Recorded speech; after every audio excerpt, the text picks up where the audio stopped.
Bonjour à toutes et à tous, je suis ravi de vous retrouver aujourd'hui pour parler comics et aujourd'hui on va parler de ce titre qui s'appelle Graffiti's Wall chez Urban Comics dans le label Urban Indies. C'est écrit par Ram V que vous connaissez forcément si vous êtes lecteur assidu de comics, vous en avez sûrement entendu parler pour toutes les morts de Layla Starr, peut-être également pour Diz Savage Shore chez iComics. C'est dessiné par un monsieur qui s'appelle Anand RK. Je ne vais pas m'amuser à prononcer son nom parce que je vais l'écorcher et je respecte trop son travail. On va en reparler pour faire ça. Donc là, ça s'appelle Graffiti's Wall. J'ai été attiré par la cover. Vraiment, parce que vous savez, ceux qui me suivent, que j'ai vraiment ce problème avec les couvertures. Voilà, j'ai trouvé la cover absolument magnifique. J'ai aimé la mise en couleur. J'ai aimé. Il y avait quelque chose qui me parlait dans cette cover. Pour faire une un petit avant-propos pour la vidéo par rapport à mon rapport à Ramvé, toutes les morts de Layla Starr, j'ai trouvé ça très sympa, mais ça n'a pas été un énorme coup de cœur comme j'avais pu le dire sur les réseaux, mais c'est toujours dans ma bibliothèque, c'est parce que c'est un très bon titre que j'ai vraiment aimé, mais pas le coup de cœur absolu. Et 10 Savage Shore, j'avais trouvé ça vraiment naze, je m'étais vraiment ennuyé, je l'avais donné, je crois, à Fredo Comics d'ailleurs. Donc là, je suis parti sur Graffiti's Wall, vraiment pour la cover. Il y avait quelque chose qui m'attirait dans ce team, dans cette couverture, et on va y revenir tout de suite. Alors je vous montre tout de suite le dessin parce que c'est ce qui va vous intéresser. Donc Graffiti's Wall, ça parle de quoi? C'est l'histoire de trois personnages, mais on va dire même quatre personnages qu'on va suivre dans leur quotidien. D'ailleurs, le comics se déroule en quatre chapitres. Quatre chapitres va faire une focus particulière sur un des personnages, mais bien entendu, tous ces destins sont liés et vont se croiser forcément parce que c'est un groupe voilà, qui vit ensemble et qui a quelques passions. Et tout au long de ce comics, on va suivre leur pérégrination, leur destin et leur entrée finalement dans la vie d'adulte à travers leurs rêves. Les trois personnages masculins principaux ont tous des rêves et envie de s'en sortir.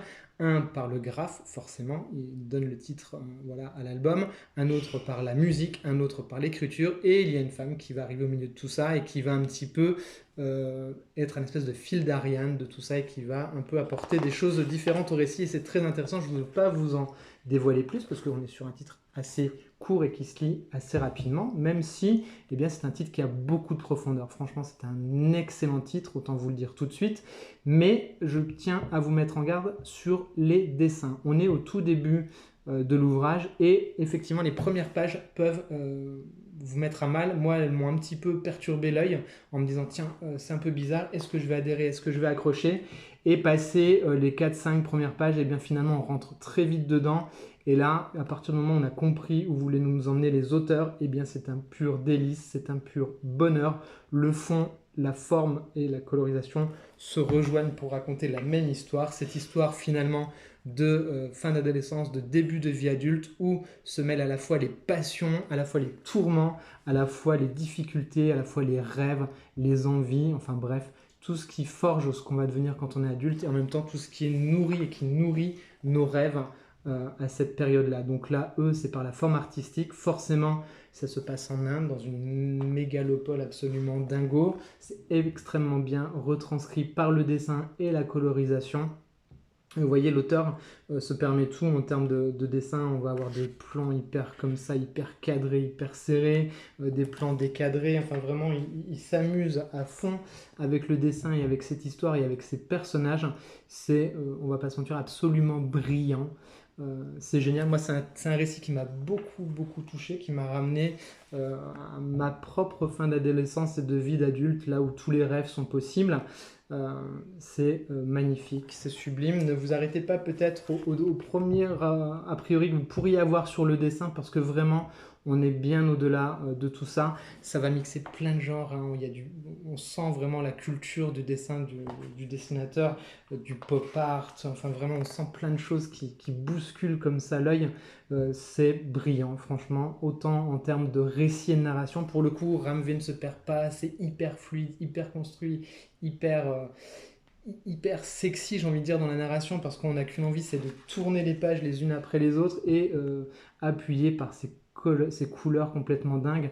Bien entendu, il y a le conflit entre les classes adultes et les classes dominantes, cette classe qui veut s'en sortir, cette classe qui ne veut que reproduire le même modèle. Enfin voilà, ça apporte des thèmes qui, en plus, ceux qui me connaissent, savent que ce sont des thèmes qui me touchent beaucoup.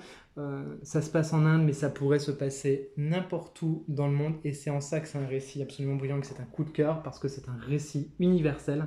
Et je crois que c'est Miyosek qui disait ça, les choses qui vous touchent le plus en tant qu'individu de façon personnelle, c'est ces choses-là finalement qui sont les plus universelles, et je trouve qu'on a de ça dans ce Graffiti Wall. Et également, ce titre m'a fait beaucoup penser à la chanson Des Armes, enfin poème des Armes de Léo Ferré, qui avait été mis en musique par Noir Désir à l'époque. Voilà, c'est un titre à ne pas rater, c'est vraiment une masterclass. Dites-moi en commentaire si vous l'avez lu, dites-moi si vous avez aimé ou pas cette lecture. C'est une lecture qui peut diviser, je pense. En tout cas, pour moi, c'est un très très gros coup de cœur. Voilà, si vous découvrez la chaîne par cette vidéo, vous pouvez vous abonner, bien entendu, vous pouvez liker, partager, commenter, c'est plus important, c'est ce qui me fait le plus plaisir d'échanger avec vous. Et moi, je vous dis à très vite pour de prochaines reviews. Bye bye les amis!